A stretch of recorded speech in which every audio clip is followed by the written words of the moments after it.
চলেন আপনাদের সাথে একটা বাস্তব গল্প শেয়ার করি। গল্পটা হচ্ছে একদম বাস্তবমুখী।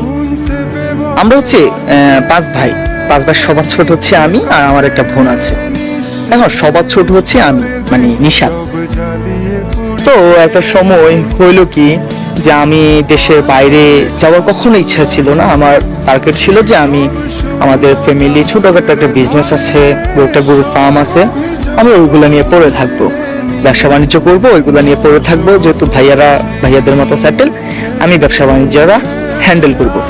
কিন্তু হঠাৎ করে ওই যে নাজেহাল একটা মাথায় বিষয় চলে আসছে যে আমাকে বিদেশ যাইতে হবে। যে আমার মেন থিওরি হচ্ছে কি, যে আমি ওই মেয়েটাকে বিয়ে করতে হলে আমাকে বিদেশ যেতে হবে, মানে আমার প্রাক্তন। তো একটা সময় হইল কি, আমি খুব নাজেহাল ভাবে বিদেশ যাওয়ার জন্য উঠে পড়ে লাগছি। হঠাৎ করে আমার মেঝো ভাইয়া আমাকে মালয়েশিয়া নেওয়ার জন্য ট্রাই করতেছে। দেন আমার ভিসা টিসা সবকিছু ওকে হওয়ার পরে আমি ওর আম্মুর সাথে বিষয়গুলো শেয়ার করতে গেছি, যে দেখেন ওকে আমার জন্য রেখে দেন বা এমন কিছু। ভাব, ওর আম্মু ওর সামনে আমাকে বলতেছে যে ইউরোপ ছাড়া মেয়ে নাকি বিয়ে দিবে না। আমার তো খুব বাজে একটা জিদ। ওই যে একটা কথা আছে না, রেগে গেলেন তো হেরে গেলেন।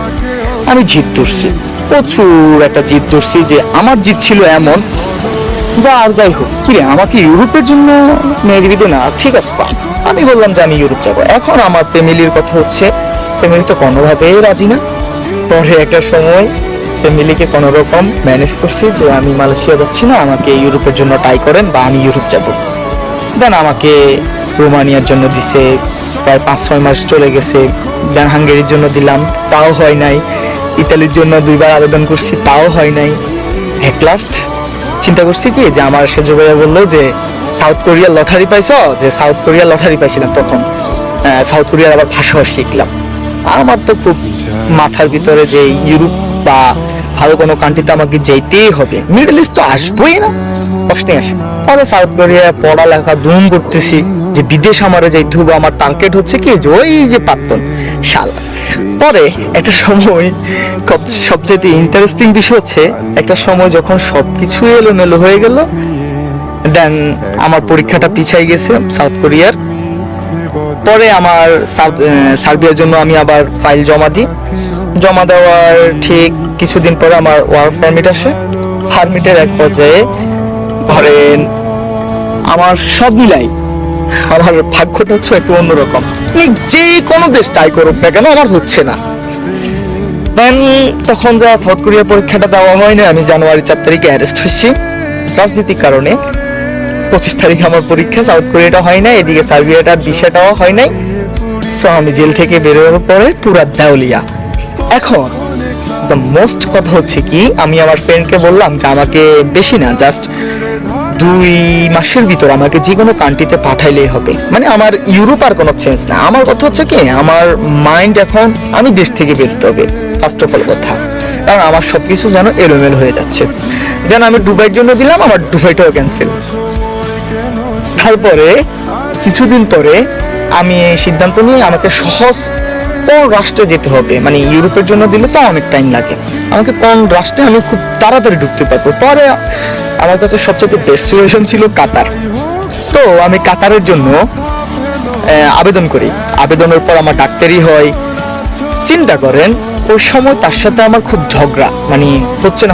তবে আমার বিশ্বাস ছিল যে আমি বিদেশ যখন চলে আসবো, আমার বেকারত্বটা দূর হয়ে যাবে, তখন হয়তোবা ওর মেন্টালিটি বা ও ভিন্নভাবে এটা চিন্তা করবে বা ভিন্নভাবে দেখবে। কিন্তু আমার ডাক্তারি দিছে, আমার টাকা দিয়ে আমার দালাল বিয়ে করে ফেলছে শালার। তারপরে আমার ওই ডাক্তারিটা ক্যান্সেল। তার কিছুদিন পরে আবার দিলাম কাতারের জন্য। দেন আমার কাতারের ভিসাটা হয়েছে, ও আমারে কল দিয়ে বলে ওর বিয়ে হয়ে গেছে। কিন্তু আপনি চিন্তা করেন, ওর যখন বিয়ে হয় নাই তার আগ পর্যন্ত সবকিছু ওকে ছিল। মানে যখন পর্যন্ত তার বিয়ে হয়ে নাই তখন পর্যন্ত আমার বিদেশের এক ফোঁটা লাইনও আগায় নাই। যখন থেকে তার বিয়ে হয়ে গেছে, আমার সাথে সাথে আমার মিডল ইস্টে আসার, মানে কাতারে আসার সব কাগজপত্র রেডি। তার মানে কি আল্লাহ আমার জন্য যা নির্ধারণ করে রেখেছে অবশ্যই ভালোর জন্য নির্ধারণ করে রেখেছে। এত চেষ্টা করার পর, এত ট্রাই করার পর কোনো কিছুই হয় না। তার মানে কি যে আল্লাহর একটা প্ল্যানিং ছিল যে আমাকে নিয়ে, যে এই মেয়ে যদি আমার লাইফে থাকে বা এই পরিস্থিতি যদি আমার লাইফে থাকে, হয়তো বা আমার জন্য খারাপ কিছু হতে পারতো। আলহামদুলিল্লাহ আমি এখন ভালো আছি। সবাই ভালো থাকার ট্রাই করেন। অনেস্ট দ্য বেস্ট সলিউশন হচ্ছে আল্লাহর উপর বিশ্বাস রাখেন। ইনশাআল্লাহ আল্লাহ আপনাদের খারাপ করবে